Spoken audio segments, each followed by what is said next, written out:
Halo Mbak Minu, gimana kabar hari ini? Alhamdulillah sehat mas. Terus Mbak Minu iki koncoku SMP sing saiki menjadi seorang agen asuransi di salah satu perusahaan ya untuk hitungan ya. Iya. Perusahaan. Mbak Minu wis suwe ta dadi agen asuransi? Setelah nikah baru berapa bulan? Nikah kan bulan 11 bulan 11 2020. Sekitar 3 bulan setelah nikah itu baru masuk ke Prudential. Berarti kurang lebih baru 3 bulan ya. Ya. Untuk menjadi seorang agen, apa sih syaratnya? Syaratnya mudah sekali. Mudah sekali. Apa saja? Yang penting yakin dulu. Keyakinan. Itu berarti syarat yang tidak tertulis kan keyakinan. Yang tertulis. Kalau yang tertulis dari apa? Dari kantor lah, dari kantor. Cukup foto KTP. Foto KTP. Calon agennya tadi. Calon agen tadi. Kemudian buku rekening. Buku rekening si calon agen tadi. Ya. Semua bank boleh. Kecuali bank daerah. Oh, bank daerah nggak boleh. Nggak boleh. Bank ya misal BRI, BCA boleh. Boleh. Yang penting jangan bank daerah. Nah, setelah menyetorkan syarat itu tadi, prosesnya menjadi agen tuh gimana? Prosesnya kita ada trainingnya dulu ya. Training. Agen itu kalau benar-benar agen itu harus melewati beberapa proses, nggak asal-asalan. Harus training dulu. Trainingnya ya lumayan panjang karena di situ kita digembleng sama ownernya langsung Pak Robert Tyson. Iya. Yang punya kantor Pusulit Lamongan. Setelah itu sekarang itu enak jadi agen asuransi, kita nggak usah training ke kantor, jadi nggak usah bolak-balik ke kantor. Oh, jadi bisa online ya. Nggak harus datang ke kantor setiap hari gitu. Ada aplikasi khusus yang bisa kita unduh dari Play Store. Itu kita trainingnya di situ. Ada namanya training MFJ, My First Case Journey. Setelah itu baru kita pilih mau ujian tanggal berapa, itu kita sendiri yang bisa menentukan untuk bisa. Ujian menjadi seorang agen tadi ya. Iya. Nah, setelah sudah terpilih tanggalnya baru kita siap nih ujian besok tanggal berapa. Kurang lebih ada 80 soal. 80 soal. Dalam rentan waktu mulai jam 8 pagi sampai jam 4 sore. Jam 8 pagi sampai jam 4 sore. Berapa jam? Lama ya? Lumayan lama ya. Itu soal-soal biasanya sering apa? Kalau soal ujian itu nggak melulu asuransi. Oh, berarti hitung-hitungan juga gitu, enggak? Macam-macam sih. Lebih ke apa ya istilahnya, jadi nggak melulu produk asuransi, tapi sebelumnya kan kita belajar dulu di training itu kan soal asuransi ini seperti apa, produknya apa aja, tapi nggak semuanya masuk ke situ. Jadi umum soal umum ya. Semuanya ada di situ dibahas. Paling kayak kalau awak di sekolah paling PPKN tentang kehidupan gini. Kehidupan sosial. Terus untuk ini tahapan atau jabatan itu ada skalanya nggak? Maksudnya tingkatan gitu ada nggak di situ? Ada. Jadi dari agen terus menjadi apa gitu? Ada. Agen, kalau saya kan masih agen ya. Terus setelah agen itu ada AAD, Associated Agency Director. Terus setelah itu AD pun ada tingkatan-tingkatannya lagi. Oh, sampai berapa AD itu? Sampai aku kurang kurang apa ya, masih kurang memahami ke situ ya karena baru sebentar ya. Belum, masih fokus ke agent dulu ya. Agent dulu, cari nasabah dulu, perbesar income dulu, itu dulu sih fokusnya sekarang. Nah, untuk mencari nasabah nih, ada nggak kesulitan mencari nasabah itu? Pasti ada. Setiap pekerjaan kan pasti ada tingkat kesulitan masing-masing ya. Terus kalau apa biasanya? Kalau berarti kan otomatis ke ini ya, istilahnya door to door. Ke rumah orang satu, si A, si B didatengin gitu. Susahnya gimana itu? Pasti kan dari orang-orangnya kan watak-wataknya kan berbeda. Berarti harus ekstra sabar ya menghadapi calon nasabah gitu ya. Betul, harus ekstra sabar. Kalau orang yang kita kenal sih lumayan gampang. Lumayan gampang. Oh, nilai plus ya untuk yang sudah kita kenal. Jadi kita nggak perlu terlalu banyak menjelaskan mungkin ya. Cukup jalin hubungan baik, pendekatan. Karena orang diajak ngomong asuransi kebanyakan nggak suka. Iya kan, image-nya asuransi di luar kan ya Mas Yusi tahu sendiri seperti apa. Banyak negatifnya ketimbang positifnya. Jadi orang kalau diajak, meskipun temen kalau diajak ngomong asuransi itu jarang yang mau, malah ilfil sama kita.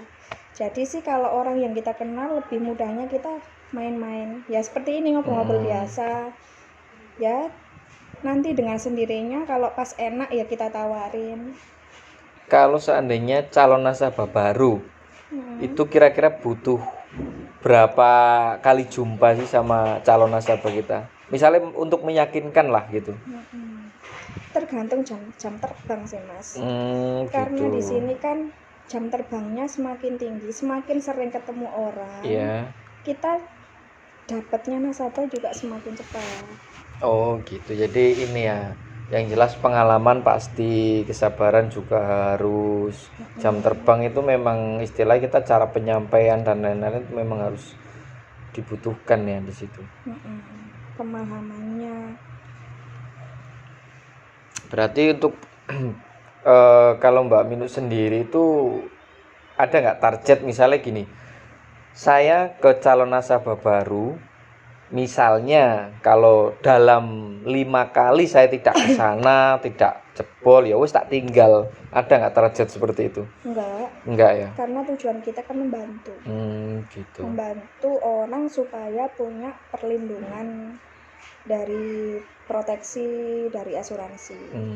Karena apalagi Mas, pandemi kayak gini kan banyak yang sakit mendadak dan banyak sekali yang meninggal mendadak. Nah, banyak misalkan biasanya sih saya yang sering saya prospek itu kepala rumah tangga. Karena kan pencari nafkah utama. Jadi kalau kejadian apa-apa meninggal sewaktu-waktu, ada sejumlah warisan yang ditinggalkan ke anak dan istri. Gitu. Jadi yang jelas misalnya saya mau nih jadi nasabah. Jadi kewajiban seorang nasabah itu gimana? Saya harus seperti apa? Kewajiban nasabah ya membayar premi. Membayar premi setiap bulan. Bisa. Itu ada target nggak? Sampai berapa tahun gitu? Iya ada. Ada. Ada yang 10 tahun. Ada yang 10 tahun. Kalau kesehatan sih, kalau 10 tahun itu asuransi dana pensiun. Kalau dia ambil kesehatan itu mau diproteksi sampai umur berapa kesehatannya. Oh, tergantung kita dari di awal tadi ada persetujuan gitu ya. Kebutuhannya kita gali kan, kebutuhannya dia apa dulu, maunya apa. Kalau saya mau ini aja dana pensiun, ya udah bayarnya 10 tahun toh. Setelah 10 tahun berhenti, ngambilnya tahun ke-20. Oh gitu. Setelah 20 tahun nanti kalau nggak terjadi apa-apa, nggak meninggal, uangnya utuh kembali lagi. Kembali 100%. Tapi kalau selama 20 tahun dia punya kontrak dan di tengah-tengah kejadian meninggal, itu nanti klaimnya dibayar. Tapi si nasabah itu sudah nggak bayar lagi. Oh gitu. Berarti kalau seandainya si nasabah itu meninggal, bisa dikembalikan dan kita juga sudah selesai di situ ya. Terus kira-kira selama ini pengalaman sampean istilahnya ngono keluh kesah sampean itu gimana? Mencari nasabah enake piye, gak enake piye? Gimana? Enaknya ya sering ketemu banyak orang. Karena saya pengalaman baru mungkin ya. Punya pengalaman baru. Yang pasti kan punya penghasilan juga. Kalau nggak enaknya ya karena saya kan ya masih pakai motor. Ya. Jadi kemana-mana juga sendiri motoran.